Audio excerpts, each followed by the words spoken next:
सईद मोहम्मद का जन्म डडियाल कश्मीर में हुआ है।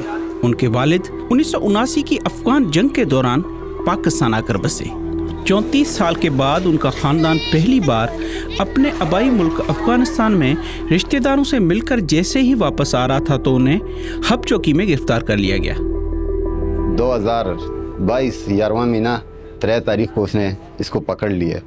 फिर उसके बाद 2 दिहाड़े इसकी बस में बटाई रखे तो बस के बाद जो है ना इसकी जेल भेजे कि हमारा निके बच्चे, इसमें 4 महीने का बच्चा भी है, हमारा 2 साल का भी है, 4 साल का भी है, 6 साल का भी है, 8 साल का भी है, 10 साल का भी है, 12 साल का भी है। हालांकि उन सबके पास अफगान महाजरीन कार्ड मौजूद हैं, उसके बावजूद वो कराची जेल में कैद हैं। पाकिस्तान वाले ने हमको दिया हुआ है, इस पर तो हम पाकिस्तान रह रहे हैं, पाकिस्तान फिर सकने, फिर इस बावजूद भी हमको पुलिस वाले तंग कर रहे हैं। साला जो हमारा है उसके पास कार्ड भी है लेकिन वो लंडी जेल में है।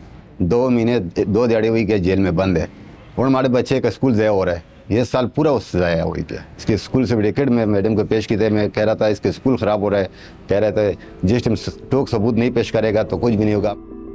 तकरीबन 2 माह के अरसे में मोहम्मद सईद के ख़ानदान का केस 4 जजों के पास जा चुका है। जब वो मेरे पास आया तो मैं अदालत में गया तो देखा, मैंने मजिस्ट्रेट साहब के सामने एप्लीकेशन रखी और मैंने उन्हें ये कहा कि आपने इन बच्चों को एज ए एक्यूज जेल भेजा है, इनका क्या जुर्म है? ये तो वालदा के साथ थे, दे आर माइनर्स। तो उसने कहा वकील साहब ये FIR में मुलजम है, ये फर्द गिरफ्तारी मेमो ऑफ अरेस्ट में मुलजम है, ये जेल वारंट में मुलजम है, तो मैं इनको जेल कैसे ना भेजता। पाकिस्तान फॉरेन एक्ट 1940 में कोई ऐसी शिक मौजूद नहीं जिसके तहत बच्चों को जेल भेजने के मुतालिक फैसला हो सके। माइनर के लिए पूरा फॉरेन एक्ट 1946 बिल्कुल साइलेंट है। मोहम्मद सईद को बच्चों से मुलाकात करने की भी इजाज़त नहीं दी जाती। हमारा 7 साल का बच्चा है, इरफान नाम है उसका, वो बीमार था। मैंने उन्हें की गुजारिश की अर्ज कर प्राइवेट अस्पताल लेके जाओ कि मैं इसका इलाज करूँ। कह रहे ये करसिडी में है, ये नहीं जा सकते, ये सरकारी अस्पताल में होगा। बस बच्चों के जिस टाइम जाना है पैसे दो मिल जाएगा, नहीं है तो बाहर इंतज़ार करना पड़ेगा। उसने मर्जी जितना मांग लिए, 500 मांग लिए, 200 मांग लिए, 300 मांग लिए, 1000 मांग लिए, 2000 मांग लिए, जितना मांग लिए देना पड़ेगा। नहीं देगा बोलो इंतज़ार करो, सब्र करो। कितना इंतज़ार बंदा करेगा? बाहर बैठ कर बंदा थक जाता है।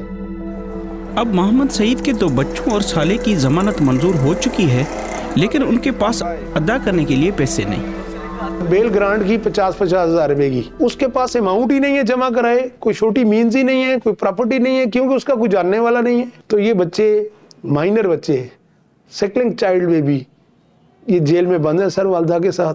और वालिदैन का पिलर टू पोस्ट मेरे पास आता है। गरीब आदमी है ना, उसका कोई रोजगार है ना कुछ है, बस हम टेक्निकलिटीज में फंसे हुए हैं। मुसलसल कोर्ट के चक्कर लगाने के बाद मोहम्मद सईद अब फैसले के मुतालिक नाउमीद नजर आते हैं। कोई उम्मीद नहीं है कि ये नहीं पता आज सुनाएगा, कल सुनाएगा, साल बाद सुनाएगा, 2 महीने बाद सुनाएगा, महीने बाद सुनाएगा, ये नहीं पता। ये कोई जज कोई फैसला नहीं दे रहे इधर। जिस स्कूल भी जाओ, कल आ जाओ, 4 तारीख को आ जाओ, 5 तारीख, 8 तारीख का आ जाओ, 12 तारीख का आ जाओ, ये 4 तारीख पर तारीख, तारीख पर तारीख।